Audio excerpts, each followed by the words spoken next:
मैं विजयपाल अपने नए वीडियो के साथ आप सभी का स्वागत करता हूं। हमारा जो हिस्ट्री चैनल है उसमें हम 4 प्रकार के वीडियोस बनाते हैं। एक क्लास 10th का एनसीईआरटी और हरियाणा बोर्ड का कंप्लीट सिलेबस, दूसरा क्लास 12th का एनसीईआरटी और हरियाणा बोर्ड का कंप्लीट हिस्ट्री का सिलेबस चैप्टर वाइज और टॉपिक वाइज, तीसरा हिस्ट्री के बिल्कुल स्टार्टिंग से स्टोन एज से लेकर के ना इंडिया के इंडिपेंडेंट होने तक हर पीरियड को टॉपिक वाइज जीके सीरीज़ में जो फोकस रहता है हिस्ट्री का परमानेंट जीके के तौर पे, उसको डिफरेंट वीडियोस में लेते हैं। और चौथा है हिस्ट्री का बेसिक्स कॉन्सेप्ट हैं उसको क्लियर करना, यानी कि अंडरस्टैंडिंग ऑफ हिस्ट्री के तौर पे। तो ये वाला जो वीडियो है हमारा क्लासिफिकेशन ऑफ हिस्ट्री, इतिहास का वर्गीकरण, हालांकि हमने पहले बनाया था लेकिन वो किसी वजह से ख़राब हो गया था। अब उसको दोबारा से बना रहे हैं चीज़ों को क्लियर करने के लिए। हमारा मेन टारगेट ये है कि भाई लोगों के हिस्ट्री के बारे में कुछ जो डाउट्स हैं वो क्लियर हों और हिस्ट्री की सही समझ बन सके, बच्चों का हिस्ट्री में इंटरेस्ट क्रिएट हो सके। ये मेन टारगेट है और इसी टारगेट को माइंड में रख करके ना हम वीडियो बनाते हैं। तो शुरू करते हैं अपना ये वीडियो, क्लासिफिकेशन ऑफ हिस्ट्री, इतिहास का वर्गीकरण। इस वीडियो में हमने 3 पॉइंट रखे हैं। पहला पॉइंट रखा है इतिहास में वर्गीकरण की आवश्यकता क्या है, what is the need of classification of history, ये एक पॉइंट है। दूसरा जो हमारा पॉइंट है, इतिहास के वर्गीकरण का आधार क्या है, what is the basis of the classification. और तीसरा हमारा जो पॉइंट है, इसी ही पॉइंट का और डिटेल्ड फॉर्म में, कि इतिहास का वर्गीकरण का एक्सप्लेनेशन, क्लासिफिकेशन ऑफ हिस्ट्री का डिटेल्ड एक्सप्लेनेशन फॉर्म। तो इन तीनों टॉपिक्स को रख करके ना हमने ये वीडियो बनाया है। शुरू करते हैं अपने पहले वाले पार्ट के साथ कि इतिहास में वर्गीकरण की ज़रूरत क्या है, आवश्यकता क्या है। पहला है कि इतिहास के हर पहलू का ज्ञान होना। हर पहलू का मतलब ये है कि इतिहास से, जैसे फॉर एग्जांपल हमारी बॉडी है, बॉडी के डिफरेंट ऑर्गन्स है, डिफरेंट पार्ट हैं, उन सभी पार्ट को मिला के कंप्लीट बॉडी बनती है। सेम ऐसे ही इतिहास के भी डिफरेंट ऑर्गन्स है। फॉर एग्जांपल अगर उसके पहलू बात करें, इसका सोशल पहलू है, रिलीजियस है, कल्चरल है, या फिर पॉलिटिकल एस्पेक्ट है। इन सारे एस्पेक्ट को मिला करके ना हिस्ट्री का एक कंप्लीट एक फॉर्म बनता है, उसको जानना, उसका ज्ञान होना। दूसरा, इतिहास की सही समझ होना, एक्चुअल अंडरस्टैंडिंग ऑफ हिस्ट्री। सही समझ का मतलब ये है कि इतिहास, चाहे वो इतिहास का स्टूडेंट रहा हो, नहीं रहा हो, कोई भी हो, इतिहास सभी को बड़ा इजी लगता है। लेकिन जब हम उसके बेसिक्स को समझने की बात करते हैं तो किसी किसी के ही बेसिक्स क्लियर होते हैं। इतिहास की सही समझ क्यों नहीं होती है, उसका कारण ये है कि इतिहास अधिकतर जो हमारे दिमाग में कॉन्सेप्ट बनता है वो सुनी सुनाई बातों के आधार पर बनता है। और जब तक हम फैक्ट के बेसिस पे इतिहास को नहीं पढ़ेंगे तो उसकी सही समझ नहीं बन पाएगी। उसको समझना भी क्लासिफिकेशन का एक बेस है। अगला है इतिहास में रुचि का बढ़ना। हिस्ट्री में इंटरेस्ट क्रिएट करने के लिए भी हमें उसको क्लासिफाई करने की ज़रूरत है। अब सीधी सी बात है, अगर चीज़ें हैं मिक्सअप फॉर्म में पड़ी हैं, एक ढेर सा बना हुआ है, हमें वो चीज़ बिल्कुल अट्रैक्ट नहीं करेंगी। दूसरी ओर अगर चीज़ों को वेल अरेंज करके रखा हुआ है, डेकोरेटिव फॉर्म में रखा हुआ है, तो चीज़ें बिल्कुल अट्रैक्ट करती हैं। तो इतिहास की अगर नॉलेज को सही ढंग से अगर प्रेजेंट करेंगे तभी उसमें इंटरेस्ट क्रिएट होगा। और लास्ट है इतिहास की इम्पोर्टेंस को समझना, उसकी रियल की जो वैल्यू है उसको जानना, इम्पोर्टेंस क्या है। मतलब लोग नहीं समझते हैं कि इतिहास के कोई वैल्यू नहीं है, कोई इसकी इम्पोर्टेंस नहीं है। क्यों? क्योंकि इतिहास तो भाई पुरानी बातें हैं, गड़ी मुर्दे वाली बातें हैं, राजा महाराजाओं की बातें हैं, और आज वर्तमान में उसका कोई मतलब नहीं है। इसलिए इतिहास को इतना महत्व नहीं दिया जाता है। इन सभी बातों को सही ढंग से समझना इतिहास के क्लासिफिकेशन का हमारा टारगेट रहा है। अगला है, सेकंड जो पॉइंट है वो है इतिहास के वर्गीकरण का आधार क्या है, किस बेस पे हमने इतिहास को अलग अलग वर्गों में, अलग अलग ग्रुप्स में डिवाइड किया है, क्लासिफाई किया है। तो इसमें हम केवल बेस की बात करेंगे और थर्ड जो पार्ट है इसी का ही एक्सप्लेनेशन है, उसमें फिर हम उसको एक्सप्लेन करेंगे। पहला है पीरियड के बेसिस पे, यानी कि काल टाइम के बेसिस पे हम इतिहास को डिफरेंट पार्ट्स में डिवाइड कर सकते हैं। कंटेंट के बेसिस पे इसका सब्जेक्ट मैटर क्या है, इसके आधार पे इतिहास को हम अलग अलग ग्रुप में डिवाइड कर सकते हैं। एरिया के बेसिस पे, क्षेत्र के आधार पे, क्षेत्र का मतलब ये हो गया कि भाई नेशनल है, रीजनल है या कॉन्टिनेंटल है, किस टाइप से हैं, या वर्ल्ड हिस्ट्री है, इस हिसाब से। रिटर्न एविडेंसेस के बेसिस पे, लिखित स्रोतों के आधार पे भी इतिहास को हम डिफरेंट ग्रुप्स में डिवाइड कर सकते हैं। आइडियोलॉजी विचारधारा होता है सोच के साथ, कि सोच के साथ हम कोई काम कर रहे हैं, इतिहास लिख रहे हैं, इसके आधार पे हम इतिहास को डिफरेंट ग्रुप्स में डिवाइड कर सकते हैं। कंट्रीज़ के आधार पे, देशों के आधार पे भी हम इतिहास को अलग अलग भागों में बांट सकते हैं। सेम ऐसे ही कॉन्टिनेंट्स हो गया है, या एम्पायर के बेसिस पे। ये लास्ट 2 पॉइंट है। ऑब्जेक्टिविटी यानी कि निष्पक्षता, इतिहास में अगर हम निष्पक्ष होकर के बिना किसी का पक्ष लेकर के लिखते हैं तो वो ऑब्जेक्टिव हिस्ट्री होता है, और अदरवाइज वो सब्जेक्टिव हिस्ट्री में कन्वर्ट हो जाता है। पर्सनालिटी के बेसिस पे, व्यक्तित्व के आधार पे, जो महान व्यक्तित्व दुनिया में हुए हैं उसके बेसिस पे हम इतिहास को क्लासीफाई कर सकते हैं। तो ये डिफरेंट बेसिस थे। अब थर्ड जो मेन टॉपिक है इस वीडियो का, उस पर बात करते हैं, क्लासिफिकेशन ऑफ हिस्ट्री, इतिहास का वर्गीकरण। पहले हमने बात की थी जैसे काल के आधार, पीरियड के बेसिस पे बात करते हैं। अगर टाइम या पीरियड के बेसिस पे बात करते हैं तो 3 पीरियड में इतिहास को हम बांट सकते हैं: प्राचीन काल, मध्यकाल, आधुनिक काल। एंशियंट पीरियड, मेडिवल पीरियड और मॉडर्न पीरियड।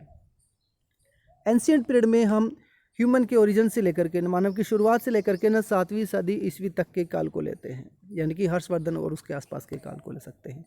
मेडिवल पीरियड में हम लगभग 1000 सालों का इतिहास देखते हैं। 7th से 17th सेंचुरी तक का जो टाइम पीरियड है, इसको हम या मान सकते हैं ये पूरे एक प्रकार से मेडिवल पीरियड है। इसमें अधिकतर जो मुस्लिम पीरियड है वो वाला फेज़ इसमें शामिल हो जाता है। और लास्ट है ये मॉडर्न पीरियड है 17th सेंचुरी से, यानी कि जब से यूरोपियंस कंपनीज़ यहाँ पे आती हैं और इंडिया के इंडिपेंडेंस होने तक का जो समय है, ये मॉडर्न हिस्ट्री का पार्ट है। सेकंड जो बेस हमारा है वो है कंटेंट के बेसिस पे, विषय वस्तु के आधार पे। विषय वस्तु के आधार पे हम इसको 4 भागों में बांट सकते हैं। एक सोशल हिस्ट्री, सामाजिक इतिहास, दूसरा राजनीतिक इतिहास, तीसरा आर्थिक इतिहास, और चौथा है धार्मिक और सांस्कृतिक इतिहास। अगर हम सामाजिक इतिहास की अगर बात करते हैं तो इसमें हम समाज के बारे में, समाज में रहने वाले लोगों के बारे में, समाज के ढांचे या उसका जो स्ट्रक्चर है, उसकी कंपोजिशन है, संरचना, उसके बारे में, और समाज की जो फंक्शनिंग है, समाज काम कैसे करता है, इन सभी मुद्दों के बारे में हम सोशल हिस्ट्री में या सामाजिक इतिहास के बारे में पढ़ते हैं।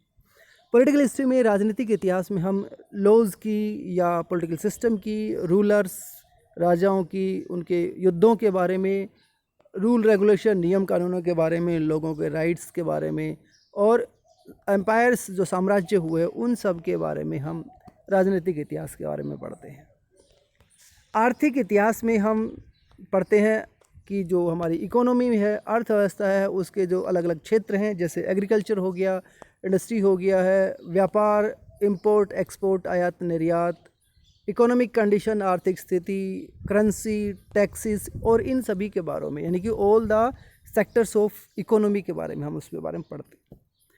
रिलीजियस और कल्चरल हिस्ट्री के बारे में, धार्मिक और सांस्कृतिक इतिहास के बारे में हम विभिन्न धर्म है, उनका ओरिजिन कैसे होता है, उनकी उत्पत्ति कैसे होती है, उसके बारे में, उनकी शिक्षाओं के बारे में, टीचिंग के बारे में, उनके कस्टम्स एंड ट्रेडिशन, पूजा पाठ के जो तरीके हैं उसके बारे में, उनके फेथ एंड बिलीफ क्या है, आस्थाएँ क्या है, उसके बारे में, विभिन्न रिलीजन्स के गॉड और गॉडेस, रिलीजियस जो होली प्लेसेस हैं उनके बारे में, और विभिन्न जो कलाएं हैं जैसे पेंटिंग है, भवन निर्माण कला है, आर्किटेक्चर है, लिटरेचर है, या फिर म्यूज़िक है, डांस है, इस तरह की विभिन्न जो कलाएं हैं उनके बारे में, और एक प्रकार से जीवन जीने का जो तरीका क्या है, रहन सहन है, इन सभी के बातें हुए हम कल्चरल हिस्ट्री के बारे में हम पढ़ते हैं।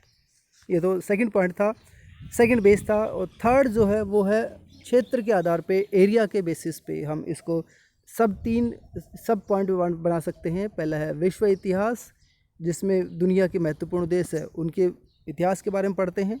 राष्ट्रीय इतिहास, नेशनल हिस्ट्री के बाद स्टेट हिस्ट्री है, इसमें वर्ल्ड हिस्ट्री, फिर नेशनल हिस्ट्री, और फिर रीजनल हिस्ट्री, क्षेत्रीय इतिहास। राष्ट्रीय इतिहास में हम देश के इतिहास के बारे में पढ़ते हैं, जैसे भारत का इतिहास हो गया, और क्षेत्रीय इतिहास में राज्यों का या फिर उससे छोटे स्तर पे हम इतिहास पढ़ते हैं, उसको हम क्षेत्रीय इतिहास या लोकल हिस्ट्री कहते हैं। थर्ड है लिखित स्रोतों के आधार पे, रिटन एविडेंसेस है, उसके बेस पे भी हम इतिहास को क्लासिफाई कर सकते हैं। बेसिकली 3 पार्ट में, जैसे प्री हिस्ट्री, प्रोटो हिस्ट्री और हिस्ट्री।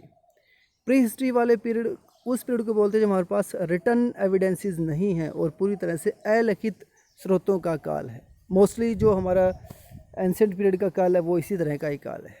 दूसरा प्रोटो हिस्ट्री, यानी हमारे पास रिटन एविडेंसेस मतलब एविडेंसेस हैं लेकिन वो पढ़े नहीं गए हैं। और तीसरा है रिटन एविडेंसेस है, उनको पढ़ भी लिया गया है। और 600 ईस्वी पूर्व के बाद का जो समय है वो सारा का सारा रिटन एविडेंसेस या लिखित इतिहास का तौर पे उसको हम काउंट करते हैं। अगला है विचारधाराओं के आधार पर। विचारधारा का मतलब है हम इतिहास को किस आधार पर कैसे हम देख सकते हैं, उस आधार पे भी हम साम्राज्यवादी इतिहास लेखन, यानी कि जब ब्रिटिश पीरियड था उस समय ब्रिटिश एम्पायर को पावरफुल दिखाने के लिए, सुपीरियर दिखाने के लिए और इंडिया को नीचा दिखाने के लिए जो इतिहास लेखन किया गया उसको हम साम्राज्यवादी इतिहास कहते हैं।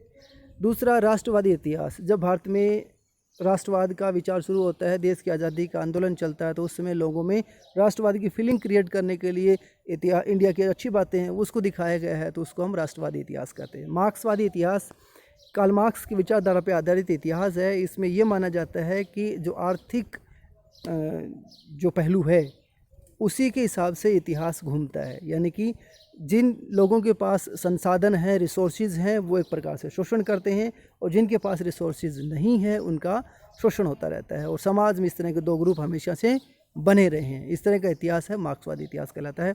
और सबाल्टर्न इतिहास, यानी कि समाज के उन लोगों को ध्यान में रखकर इतिहास लिखना जिसको समाज में अभी तक कोई विशेष महत्व नहीं दिया गया है। इसी तरह से हम आगे बात करते हैं देशों के आधार पर इतिहास, जैसे भारत का या अलग अलग देशों का इतिहास, इंग्लैंड का, चीन का, जापान का, अमेरिका का, इस तरह का इतिहास है। महाद्वीपों के आधार पर भी इतिहास बनता है, जैसे एशिया का, यूरोप का, अफ्रीका का, अमेरिका का, इन सब का इतिहास। इसके अलावा साम्राज्यों के बेसिस पे, साम्राज्यों के आधारों पर भी इतिहास बनता है। उदाहरण के लिए मौर्यन एम्पायर है, गुप्ता एम्पायर है, मुग़ल एम्पायर है, ब्रिटिश एम्पायर है। सभी एम्पायर के बेसिस पे भी हम इतिहास को अलग अलग पार्ट में डिवाइड कर सकते हैं, क्लासीफाई कर सकते हैं। अगला है निष्पक्षता के आधार पे, ऑब्जेक्टिविटी और सब्जेक्टिविटी। जब इतिहास बिल्कुल निष्पक्ष होकर के बिना किसी का पक्ष लिए, बिना किसी का फेवर किए हुए जब हम इतिहास लिखते हैं, बिल्कुल सही इतिहास लिखते हैं, तो उसको वस्तुपरक इतिहास या निष्पक्ष इतिहास कहते हैं। और जब किसी से प्रभावित होकर इतिहास लिखते हैं उसको व्यक्तिपरक या सब्जेक्टिव हिस्ट्री बोलते हैं। और लास्ट में हमारा बेस है व्यक्तित्व के आधार पर जो दुनिया के महान व्यक्ति हुए हैं उनके, जैसे फॉर एग्जांपल महात्मा गांधी का इतिहास, नेल्सन मंडेला का इतिहास, हिटलर का इतिहास। इतिहास में नेगेटिव और पॉजिटिव दोनों प्रकार के पर्सनालिटीज़ होते हैं, उनका इतिहास लिखा जाता है सबक लेने के लिए। जो पॉजिटिव है उसको पॉजिटिव बातें एक्सेप्ट करने के लिए, नेगेटिव है उनको रिजेक्ट करने के लिए। नेपोलियन का इतिहास, सिकंदर का इतिहास, ऐसे दुनिया में जो महान व्यक्तित्व हुए हैं उनके आधार पर भी इतिहास लेखन किया जाता है। उम्मीद करता हूँ ये वीडियो इतिहास की जो समझ है उसको बढ़ाने में आपको मदद करेगा। अगर ऐसा है तो प्लीज़ वीडियो को लाइक करें, शेयर करें, और जिस किसी साथी ने वीडियो को सब्सक्राइब नहीं किया है तो प्लीज़ चैनल को सब्सक्राइब ज़रूर करें। धन्यवाद।